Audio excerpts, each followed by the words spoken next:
I'm here today on behalf of all the survivors in a fiduciary capacity. That's our role in these bankruptcy proceedings, is we're to be the voice for these survivors, for justice and for reform, and for all the children that are still at risk in USAG.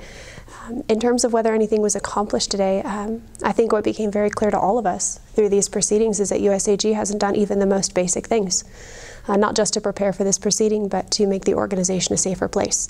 This all began when Indy Star ran an article showing that USAG had buried allegations of sexual abuse against 54 coaches in a file cabinet over a 10-year period. And one of the questions that multiple survivors asked today was, have you examined those files or any other files to consider what other predators may be out there or what other survivors may be within the USAG network? And they have not.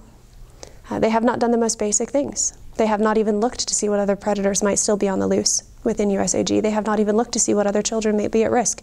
We're 3 years in and they haven't done the most basic thing. This hearing specifically was to look at the financial status of USAG and look at some of the issues that are going to be litigated during the bankruptcy proceeding or discussed during the bankruptcy proceeding, one of them being what other contingent claims are out there, what other survivors are out there who deserve justice. And unfortunately, we walked away without any of those answers. They'd rather send, somebody who's been on the job for 5 minutes to a bankruptcy hearing where for 3 hours he said, I don't know, I don't know. A perfect example. I don't know. Yes. Right? That's USAG, true to form. Today was a perfect example of that. You can't fix anything when people still think like this is a public relation problem. It's not a sexual abuse problem.